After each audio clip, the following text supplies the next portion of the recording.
Good morning students. जैसा कि हम हमारा टॉपिक पढ़ रहे हैं epidemiology and nursing management of non communicable disease. Last class में हमने हाइपरटेंशन के बारे में पढ़ा था। आज जो हम देखेंगे वो है कोरोनरी आर्टरी डिजीज़। तो देखते हैं। It is the impairment of heart function due to inadequate blood supply to heart muscle which can cause blockage और नैरोइंग ऑफ कोरोनरी आर्टरी। ये एक तरीके का इम्पेयरमेंट है हार्ट फंक्शन में, क्योंकि वहाँ पे जो ब्लड सप्लाई है वो प्रॉपर तरीके से नहीं होती है हार्ट मसल्स तक, जिसके कारण वहाँ पे आपको ब्लॉकेज और नैरोइंग कोरोनरी आर्टरी की देखने को मिलेगी। ठीक है, ये क्या है, एक इम्पेयरमेंट है हार्ट फंक्शन का, जिसके कारण इनएडिक्वेट ब्लड सप्लाई, जो ब्लड सप्लाई है वो कम हो जाती है हार्ट मसल्स तक, जिसके कारण वहाँ पे ब्लॉकेज या फिर नैरोइंग आपको देखने को मिल सकती है कोरोनरी आर्टरी की। नेक्स्ट कॉजेज़ की बात कर रहे हैं। स्मोकिंग। स्मोकिंग एक तरीके का बहुत वाइटल कॉज है स्मोकिंग, जिसके कारण कोरोनरी आर्टरी डिसीज़ हो सकता है। तो देखते हैं। स्मोकिंग कैन कॉज ब्लॉकेज और narrowing of coronary artery which can affect the blood supply to vital organ.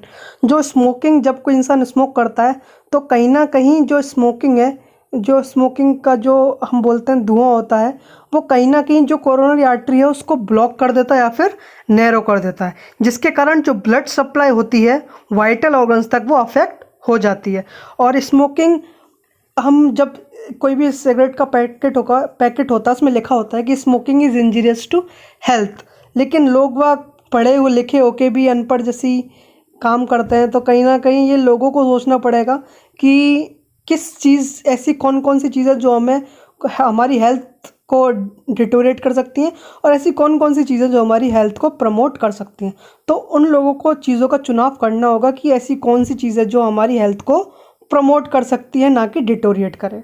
Next, hypertension. Hypertension increases the risk of developing blockage of coronary artery due to obstruction of blood flow.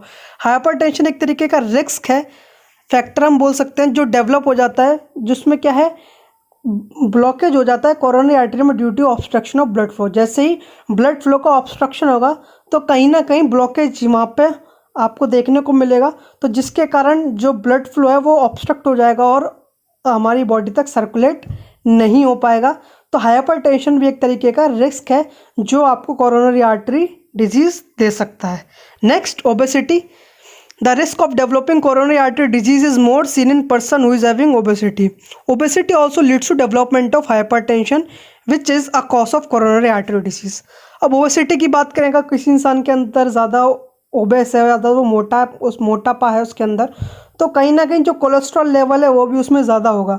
अब cholesterol level ज़्यादा होने के कारण भी कई बार क्या होता है, जो हमारी आर्टरी होती हैं वो नैरो हो जाती हैं या फिर ब्लॉक हो जाती हैं, जिसके कारण जो ब्लड सप्लाई है वो प्रॉपर वाइटल ऑर्गन्स तक नहीं पहुंच पाती है। और साथ ही साथ अगर किसी इंसान को ओबेसिटी है तो आपको देखने को मिलेगा कि जिस इंसान को ओबेसिटी है उसको हाइपरटेंशन की भी बीमारी होगी। तो हमने पहले भी पढ़ा है कि इसके ऊपर कि हाइपरटेंशन क्या है, कहीं ना कहीं ऑब्स्ट्रक्ट कर देता है ब्लड फ्लो को, जिसके कारण कोरोनरी आर्टरी डिजीज़ होने के चांसेस बढ़ जाती है। ठीक है, तो जिसके कारण आपको देखने को मिलेगा कि वहाँ पे वो इंसान कोरोनरी आर्टरी डिजीज़ से पीड़ित हो गया है। नेक्स्ट हम पढ़ेंगे alcohol consumption. High alcohol intake is a risk factor for coronary artery disease and can cause there other cardiovascular problems. Alcohol consumption भी एक तरीके का रिस्क फैक्टर है, और अल्कोहल कंजम्पशन हार्ट के लिए नहीं, बहुत सारे हमारे जो वाइटल ऑर्गन्स हैं जैसे लिवर हो गया, किडनी हो गई, इसको कहीं ना कहीं अफेक्ट कर देता है। बहुत सारे ऐसे ऑर्गन्स हैं जिनको वो अफेक्ट कर देता है। तो अल्कोहल कंजम्पशन अगर एक इंसान कर रहा है तो उसमें कहीं ना कहीं कोरोनरी आर्टरी डिजीज़ और बहुत सारे कार्डियोवैस्कुलर प्रॉब्लम्स देखने को मिल सकते हैं। Next, stress. Stress increases the chances of coronary artery disease because there is alteration in adrenal corticotropic hormone which in turn can cause coronary artery disease। Stress की बात किया, अगर जब कोई इंसान टेंशन में होता है तो कहीं ना कहीं जो हमारा एड्रिनल कॉर्टिकोट्रोपिक हार्मोन है उसमें अल्ट्रेशन हो जाती है और वो कहीं ना कहीं फ्लक्चुएट करता है हमारे ब्लड फ्लो को।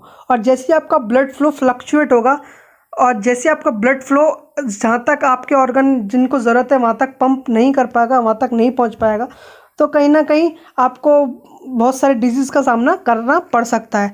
तो स्ट्रेस ये एक इसलिए मेन कॉज है क्योंकि इस समय जो हमारा एड्रिनल कॉर्टिकोट्रोपिक हार्मोन है वहाँ पे अल्ट्रेशन आपको देखने को मिलेगी, जिसके कारण आपको कोरोनरी आर्टरी डिजीज़ हो सकता है। नेक्स्ट हम देखेंगे क्लिनिकल मैनिफेस्टेशंस कौन कौन सी होती हैं।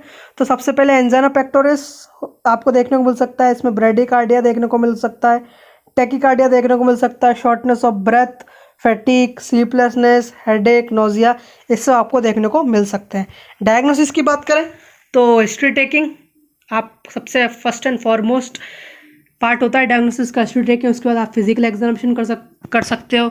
उसके बाद CT scan, magnetic resonance imaging, MRI और ईसीजी कर सकते हो, इलेक्ट्रोकार्डियोग्राम। ठीक है। Next, prevention and control of coronary artery disease, हम कैसे प्रिवेंट कर सकते हैं या फिर कंट्रोल कर सकते हैं कोरोनरी आर्टरी डिजीज को। सबसे पहला अर्ली डायग्नोसिस करके, मतलब डायग्नोज हमें जल्दी करना है, क्योंकि अगर हम कोई भी डिजीज़ को जल्दी डायग्नोस कर सकते हैं, चाहे वो कोई सी भी डिजीज़ हो, तो कहीं ना कहीं हम उसको क्योर कर पाएंगे। जितनी लेट हम डिजीज़ को डायग्नोस करेंगे उतनी उसके एडवर्स इफेक्ट आपको देखने को मिलेंगे।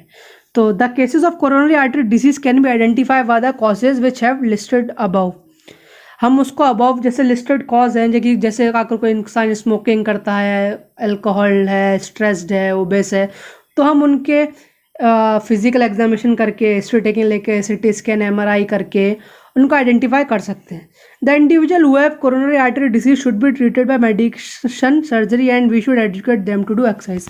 अगर कोई इंसान CAD से पीड़ित है तो हम उसको मेडिसिन से ठीक कर सकते हैं, सर्जरी अगर ज़रूरत पड़े तो वो भी कर सकते हैं, और इसके साथ साथ हमें लोगों को एजुकेट करना है कि वो एक्सरसाइज करें और जो हानिकारक चीज़ें हैं उनकी बॉडी के लिए उसको नेगलेक्ट करें। Next, dietary modification. Dietary changes like decrease intake of fat can reduce the chances of CAD. We should educate client to take low salt diet and low fat diet.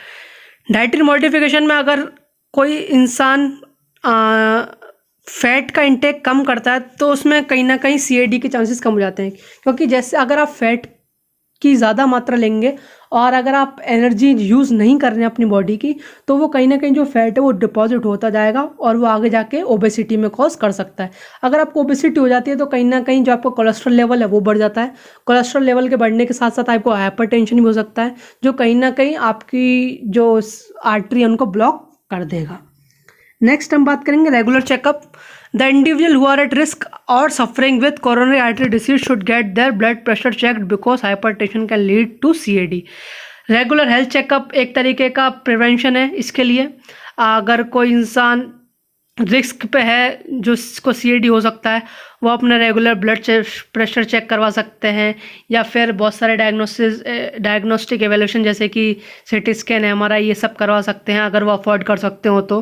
ठीक है। उसके कारण क्या होगा, अगर किसी इंसान को हाइपरटेंशन होगा तो हम उसको पता लगा सकते हैं कि ये भी एक तरीके का कॉज है कि इसको CAD हो जाए, और अगर हमने कॉज आइडेंटिफाई कर लिया तो हम उसको ईजिली ट्रीट कर सकते हैं। Next, health education. The general public should be educated about the prevention and control of CAD so that we can minimize the number of people suffering with coronary artery disease. हमें लोगों को health educate करना है time to time, ताकि हम लोगों को CAD से प्रिवेंट कर सकें, उसके साथ साथ जो उनकी सफरिंग है उसको मिनिमाइज कर सकें। लोगों को हेल्थ एजुकेट करना है कि अल्कोहल कंजप्शन ना करें, ठीक है, स्मोकिंग ना करें, ठीक है, लो फैट डाइट लें, लो सॉल्ट डाइट लें, रेगुलर एक्सरसाइज करें। ये हम लोगों को एजुकेट कर सकते हैं, हेल्थ एजुकेट कर सकते हैं। Next, promotion of exercise. जैसे मैं आपको बता रहा था, if the individual is having regular exercise pattern, he or she can remain free from cardiovascular disease and he or she can promote her health. Exercise अगर हम करते हैं तो वो CAD डिसीज से ही नहीं, बहुत सारे डिसीज से हमें बचाता है, क्योंकि आजकल की जो लाइफ है वो बहुत सेडेंटरी हो गई है। तो जो एनर्जी हम लेते हैं फूड से वो कहीं ना कहीं हम यूज़ नहीं कर पाते हैं, जिसकी वजह से वो हमारी बॉडी में एज अ फैट डिपॉजिट हो जाती है और हमें बहुत सारे कार्डियोवैस्कुलर डिजीज कॉज कर सकती है। ठीक है। और इसी के साथ जो हम लोग उनको प्रमोट कर सकते हैं कि वो एक्सरसाइज करें, क्योंकि अगर वो एक्सरसाइज करेंगे तो जो उन्होंने फूड से एनर्जी ली है वो उसको कंज्यूम करेंगे, तो उनकी बॉडी में जो फैट है वो डिपॉजिट नहीं होगा और वो CAD जैसी बीमारी से दूर रह सकते हैं, और CAD के साथ साथ बहुत सारी कार्डियोवैस्कुलर बीमारी से दूर रह सकते हैं। तो इसी के साथ ये टॉपिक ख़त्म हुआ है। कल हम नए टॉपिक के साथ आएंगे। आज हमने जो पढ़ा वो है कोरोनरी आर्टरी डिसीज़। उसमें हमने इसकी डेफिनेशन पढ़ी, इसके कॉजेज़ पढ़े, उसमें smoking, hypertension, obesity, alcohol consumption, stress, ये सब पढ़ा। क्लिनिकल मैनिफेस्टेशन में हमने देखा कि कौन कौन से क्लिनिकल मैनिफेस्टेशंस हैं।